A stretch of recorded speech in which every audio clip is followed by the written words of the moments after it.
One person's perfect tattoo is another person's lifelong regret, and that's okay. And then there's Ink Master, where the competition element sometimes brings the chaos. All that adds up to quite a few moments of controversy and plenty of regrets. In 2021, people noticed that Season 4, Episode 6 was missing from Netflix. It wasn't particularly unusual back in 2014 when it originally aired. There was a flash challenge, then the artists were paired up and challenged to create light and dark contrast in their tattoos. Pretty standard, nothing that seemed to justify pulling the entire episode, which remains unavailable on any streaming service to date. Over on Reddit, fans speculated wildly. Did the background music alert the copyright police? Was it because of sponsorship by Corona Beer? Or maybe it was a guy who passed out while being inked. Oh, snap. As it turns out, it was none of the above. A Reddit super sleuth took a closer look at the human canvases, one of whom mentioned being on the indie wrestling circuit. The Redditor then matched the dude's face in his new ink to ID him as James Rude Boy Riley, who was convicted of possession of child pornography in 2018. Ink Master Season 3 saw a massively controversial elimination. Popular competitor Josh Hibbard was removed from the show after he confessed that he'd been smoking weed to deal with anxiety. From my perspective, I didn't know that it would be such a big deal. Interestingly, Spike TV actually tried to get fans in on a campaign to keep him on the show, but as the saying goes, rules are rules.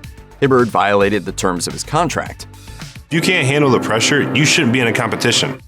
Hibbard was gone, and Reddit was buzzing about the massive injustice. After all, other artists were allowed to smoke cigarettes to reduce their stress. Then there was the fact that another artist made it a huge issue, basically forcing Hibbard to out himself, thus taking one of his major rivals in the competition off the playing field. Nobody likes a liar or a cheat. Well, that's why I stood up today and put it out on the table. Others took issue with how quick some of the artists were to condemn him for his weed use, even classifying it as cheating. While some suggested that there was more to the story that didn't make it on camera, as there always is when it comes to reality TV, there were a ton of fans who weren't happy with the way things went down. Today is the first time ever that the best tattoo of the day goes home. But Hibbard had the last laugh. He returned to the show for Season 5, Ink Master Rivals, finishing in 8th place. Anyone who's gotten a tattoo knows it's not a pleasant process. There's a lot that happens as the body reacts to getting punctured thousands upon thousands of times, and it's bad enough with one artist working on you. Getting tattooed by 2 artists at the same time is double the agony. And 4 artists? Well, you got 4-on-1 tattoos. That's technically 24 hours of tattooing at once.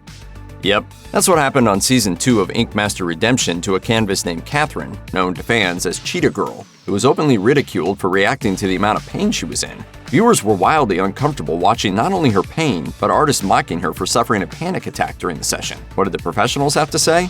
In her blog, Ink Art, a Krakow tattoo artist who goes by Kate explains that getting multiple tattoos in a single day can increase the risk of infection, leaving your body struggling to heal. And in a piece on Birdie, cosmetologist Jody Mahalik and dermatologist Dr. Lucy Chen agreed, adding that getting multiple tattoos simultaneously stresses the immune system, and it hurts like hell.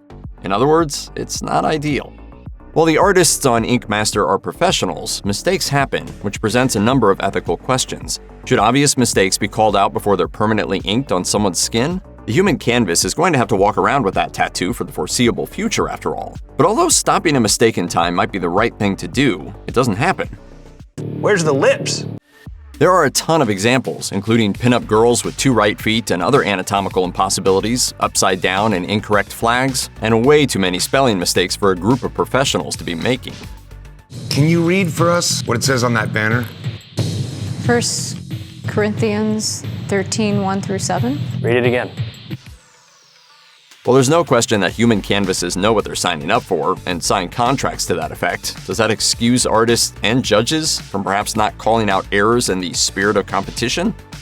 Kyle's looks like a ball of raisins kind of like smashed together. Is that horrible for me to say?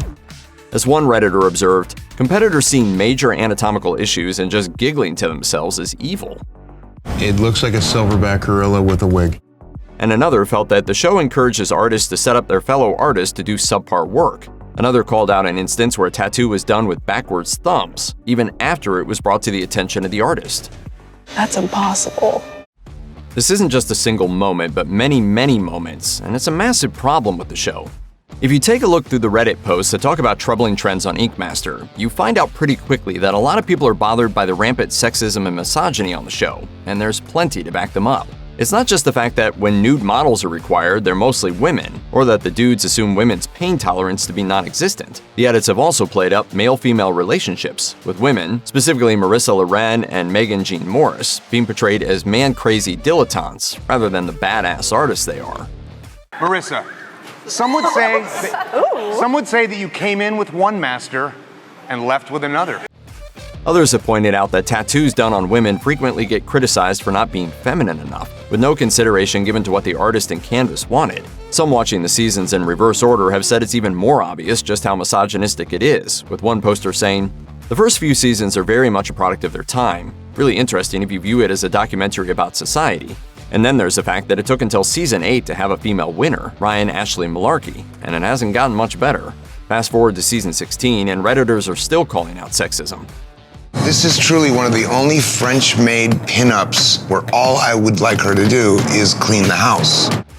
Audiences point to comments objectifying women's bodies and tattooed female forms criticized for being too masculine. For example, those done by Freddie Albrighton and John Mesa. When Redditors took to the message boards to discuss Ink Master Season 8, there was plenty of discussion about artists who complained they were given a human canvas with dark skin. While many found it racist, pointing out the obvious that anyone vying for the title of Ink Master should know how to work with all skin colors and types, just as many pointed out that those complaints were nothing new. They weren't necessarily frowned upon by the show either. Steve Tefft, who won Season 2, coached Season 10, and returned again for Season 14, was absolutely called out for his cringy complaints about skin color. I don't want the dark canvases. They take away half your skill sets. In 2016, NPR looked at inequality in the tattoo industry, speaking to artists and customers who pointed to what was not only a lack of representation, but a pretty racist take on beauty standards.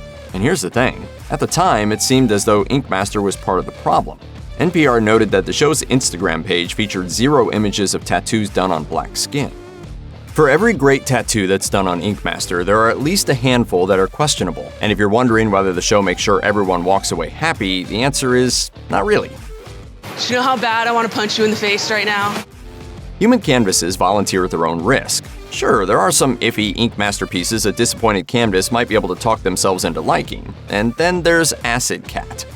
I think I speak for every single person in this room, and I say, what the Acid Cat is possibly the most controversial Ink Master's tattoo ever.